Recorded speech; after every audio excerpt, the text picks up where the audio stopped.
Children in Gaza are now at risk of paralysis and we need to stop the war immediately. United Nation یہ کہہ رہا ہے کہ جو غزہ میں اس وقت قحط کی صورتحال ہے, فاقوں کی صورتحال ہے, اس کے نتیجے میں بچے اتنے کمزور ہو چکے ہیں, پوری کی پوری نسلیں, کہ وہ پیرالائز ہونے جا رہے ہیں. ٹھیک ہے, مطلب وہ اتنی بیماریاں, کمزوری, خوراک نہ ملنا, پانی نہ ملنا, موسم کی سختیاں, ہر وقت بم گر رہے ہیں, گولیاں. آپ ذرا اندازہ تو کریں, مطلب جہاں پر اتنے بم گرائے گئے ہوں وہاں پر اس دھوئیں کی سمیل کتنی ہوگی, آپ اندازہ کر سکتے ہیں. پھر جگہ جگہ کے اوپر جہاں لاشیں بکھری پڑی ہیں, وہ بچے کس ٹیرر کے اندر رہ رہے ہوں گے یار, آپ اندازہ تو کریں کس ٹیرر کے اندر بچے وہ رہ رہے ہوں گے. تو وہ پیرالائز ہونے جا رہے ہیں. تو یہ بہت خرابی کی طرح معاملات جا رہے ہیں. یہ جو کچھ ہوا ہے یہ آلریڈی دنیا سے نہیں سنبھالا جانا, اور ایک ایک منٹ میں وہاں پر ظلم ہو رہا ہے. جو ہو چکا ہے یہ دنیا سے نہیں سنبھالا جائے گا, اور جو ایک ایک منٹ میں ہو رہا ہے اس کا نتیجہ کیا نکلے گا, اس کے بارے میں ہم کیا کہہ سکتے ہیں. ناظرین, رشیا جو ہے وہ کھل کر سامنے آیا ہے. ہمارے اپنے تو بے حسی کی علامت بنے ہوئے ہیں. رشیا نے بڑا سخت ترین بیان جاری کیا اور اس نے کہا ہے کہ اب وقت آ گیا ہے کہ فل فورس کے ساتھ سامنا کیا جائے.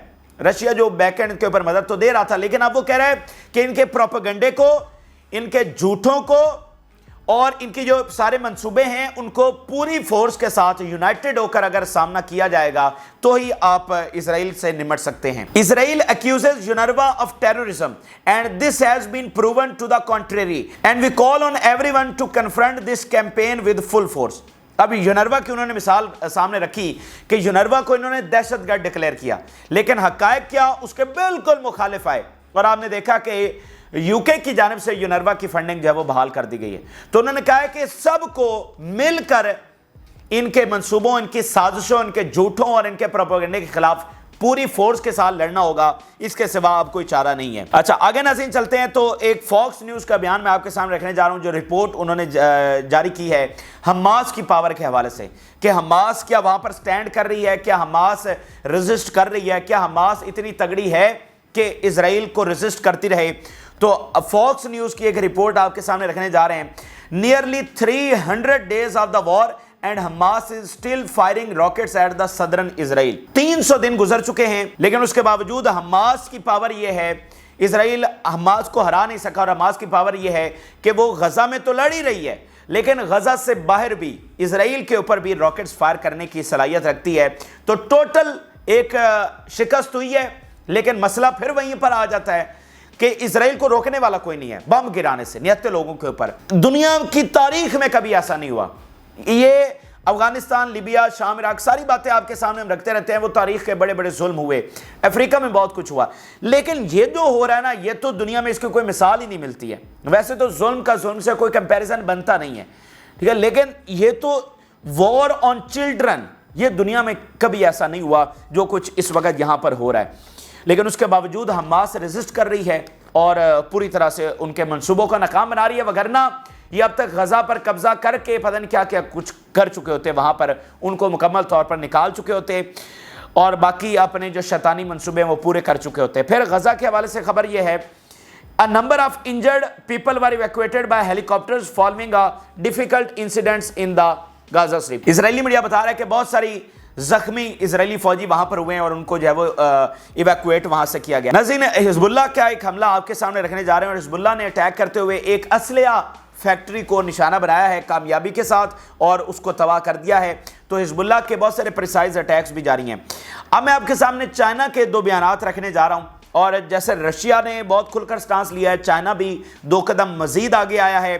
اور ایک تو چائنا نے ڈائریکٹ ہٹ کیا ہے امریکہ کو. یہ جو سپیچ ہوئی ہے نا, اس کی سب کو بہت تکلیف ہے, مطلب دنیا دیکھ رہی ہے کہ یار یہ کیا ہو رہا ہے. امریکی کانگریس میں بلا کر اس کو تالیوں سے استقبال اور اس کو اپریسیشن, اور اتنے جھوٹ بولے گئے. تو چائنا نے جو سخت رد عمل دیا ہے, China says United Nation has become an empire of lies. یہ جھوٹوں کا ایمپائر جو ہے وہ بن چکا ہے. اس سپیچ کے بعد چائنا کا رسپانس سامنے آیا ہے کہ یہ ٹوٹل جھوٹ اور پروپیگنڈا اور منافقت یہ امریکہ سے پیچھے ہے. دنیا میں ویسے بڑی بڑی ریاستیں, بڑے بڑے ایمپائر آئے ہیں, لیکن یہ جو جھوٹ ہے نا, اتنے پروپیگنڈے, یہ تو شاید ہی تاریخ میں کبھی ہوئے ہیں. کیونکہ دیکھیں نا کہ آج تو میڈیا کا دور بھی ہے, آج تو ماڈرن میڈیا بھی آ گیا ہے, لیکن اس کے باوجود آپ دیکھیے کتنا وہ